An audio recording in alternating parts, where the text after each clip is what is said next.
ആർക്കും പിടിച്ചുകെട്ടാൻ കഴിയാത്ത കടത്തനാട്ടു വീരൻ ഇരുടുമലയങ്കൂലത്തെ കഴുകുമരത്തിൽ. കടത്തനാടിന്റെ സാമന്തനായി കഴിഞ്ഞിരുന്ന ഞാൻ 18 ദേശങ്ങളുടെയും അധികേശനായിരിക്കും. കടത്തനാടിന്റെ സ്ഥാനം ഇനി ഇരുടുമലയങ്കൂലത്തിന്. നീ അതിന് തടസ്സമാകുമായിരുന്നു.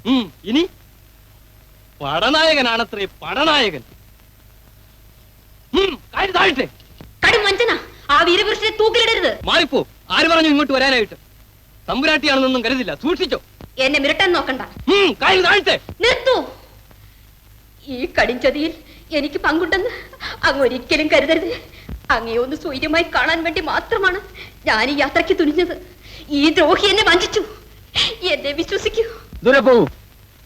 കടുത്ത വഞ്ചനയുടെ കാകോളം പേറി നടക്കുന്ന ഈ സൗന്ദര്യം സ്ത്രീലോകത്തിന് തന്നെ ഒരു അപമാനമാണ്. ഞാൻ വീണ്ടും കേടപേക്ഷിക്കുന്നു. എന്നെ തൊട്ടുപോകരുത്. നിങ്ങൾ കത്തിക്കൊണ്ടിരിക്കുന്ന തീയാണ്. അടുത്ത് നിൽക്കാം, പക്ഷെ തൊട്ടാൽ കരിഞ്ഞു പോകും. മാറിപ്പോയില്ലെങ്കിൽ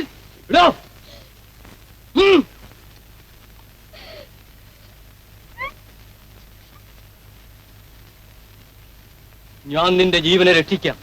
നീ എനിക്ക് കീഴടങ്ങുമെങ്കിൽ. എന്തു പറഞ്ഞു? കീഴടങ്ങാനോ? നാടിന്റെ വീരചരിത്രത്തിനായി ചോര ചിന്താൻ മടിയില്ലാത്ത ഈ തച്ചോള്ളി ഉദയന് മലനാടിന്റെ മാനം കാക്കാൻ വേണ്ടി കഴിവരമേറാനും യാതൊരു മടിയുമില്ല. കൽപ്പിക്കൂ. എന്നാൽ നിന്റെ വീര്യം ആ കഴിവരത്തിലോട്ട് കാട്ടും. തച്ചോളി ഉദയനന്റെ കഴുത്തിൽ കയറി താഴ്ത്തെ.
തുളുനാടൻ കുറത്തി, ഇങ്ങ് വരൂ.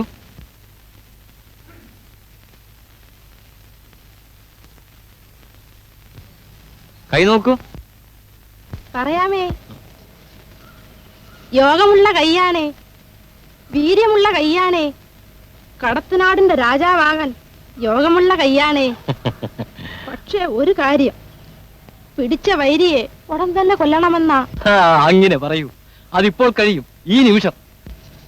നരഹത്യ കൽപ്പിക്കരുതെന്നാണേ കയ്യില്. പിന്നെ എന്ത് ചെയ്യണമെന്നാണ്? കൊറവൻ കുഞ്ഞിന്റെ കൂടയിൽ വിഷപ്പാമ്പാണേ. ആ വിഷപ്പാമ്പിനെ കൊണ്ട് വൈരിയെ കൊത്തിപ്പിച്ചാൽ തമ്പുരാന് ഗുണമുണ്ടാകുമെന്നാ കൈ പറയുന്നേ. എന്നാൽ അങ്ങനെ ഈ കുറവൻ കുഞ്ഞിനെ അങ്ങോട്ട് കൊണ്ടുചെല്ലും. ആ ധിക്കാരി പാമ്പിന്റെ വിഷമേറ്റ് മരിക്കട്ടെ.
എനിക്ക് മാപ്പ് തരും. ഇവിടുത്തെ എല്ലാ ആളുകളും അങ്ങേക്കുള്ളതാണ്. ദ്രോഹി, നീ ഒരുത്തനാണ് ഇതിനൊക്കെ കാരണം. എന്നെ ഞാൻ കൊല്ലുന്നില്ല. എനിക്ക്